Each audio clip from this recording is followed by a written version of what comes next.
হারানো সুরে হলুদ ট্যাক্সি, আলোচনায় শহর কলকাতা। হারানো সুরে হলুদ ট্যাক্সি, আলোচনায় শহর কলকাতা। কলকাতার অন্যতম ঐতিহ্য হলুদ ট্যাক্সি। বহু বছরের এই আকর্ষণ আজ বিলুপ্তির পথে। পরিবেশের স্বাস্থ্য এবং নাগরিক আধুনিকরণের কথা মাথায় রেখে 15 বছরের বেশি পুরনো প্রায় 2500 ট্যাক্সিকে রাস্তায় নামার অযোগ্য ঘোষণা করা হয়েছে সরকারি তরফে। ফলত উদ্বেগের মুখে হলুদ ট্যাক্সি চালক ইউনিয়ন এবং নাগরিকরাও।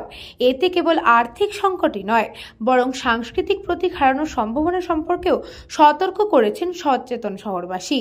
এই প্রেক্ষাপটে সেই সমস্যায় উপায় খুঁজতে আসরে নামেন গীতিকার, লেখক, কবি এবং আবৃত্তিকার ঝর্ণা ভট্টাচার্য। আই কমিউনিকেশনের সহযোগিতায় হারানো সুরে হলুদ ট্যাক্সি নামে এক আলোচনা সভার আয়োজন করেন তিনি। হলুদ ট্যাক্সির দীর্ঘস্থায়ী ঐতিহ্য এবং সরকারের সিদ্ধান্তের আগামী প্রভাব নিয়ে বক্তারা তাদের মতামত ভাগ করে নেন। তারা এই সাংস্কৃতিক প্রতীক সংরক্ষণের গুরুত্ব, ট্যাক্সি ব্যবসার সঙ্গে জড়িতদের জীবিকা রক্ষার প্রয়োজনীয়তা এবং আধুনিকীকরণের সঙ্গে ঐতিহ্য রক্ষণের ভারসাম্য রক্ষার বিষয়গুলি নিয়ে আলোচনা করেন। হলুদ ট্যাক্সি চালক এবং যাত্রীদের ব্যক্তিগত কিছু গল্প ও অভিজ্ঞতাগুলি তুলে ধরা হয় এই অনুষ্ঠানে। উঠে আসে বহু পুরনো এই যানের সঙ্গে ঐতিহ্যের এক অন্তরঙ্গ দৃষ্টিভঙ্গি। এছাড়াও আয়োজিত হয় কলকাতার হলুদ ট্যাক্সি যাত্রাপথ নিয়ে একটি আলোকচিত্র প্রদর্শনীও। আমরা নস্টালজিয়া হারাচ্ছি, আমরা ইতিহাস হারিয়ে গেছি। কেন বলুন তো? কেন উত্তরগুলো আমাদের জানা নেই। আসলে এখন বাজারে চিংড়ি, ইলিশ আর দর ধরে না, ট্যাগে লেখা প্রাইস দেখে আমাদের বাড়িতে মাছ মাংস আসে। বাজারে বসা মাসি এখন শাক নিয়ে বসলেও তার কাছে আর সেভাবে কেউ দর করে শাক কিনতে চায় না। বেশি যান্ত্রিক হয়ে যাচ্ছে, আর এগুলো করতেই হবে। কিন্তু সিন্ধুকে কি রেখে যাব? যাদের সামর্থ্য আছে তারা সিন্ধুকে টেকনোলজি রেখে যাবে আর রেখে যাবে অর্থ। তারা কিন্তু বিপদে পড়বে না, কারণ তারা অ্যাপে ক্যাব বুক করতে পারেন না। আমার বাবা মাই পারেন না। আমার বাবা মা মফস্বলে থাকেন, তারা জানেন কলকাতায় আসলে হলুদ ট্যাক্সি ডেকে নিতে হয়। তারা কি করবেন?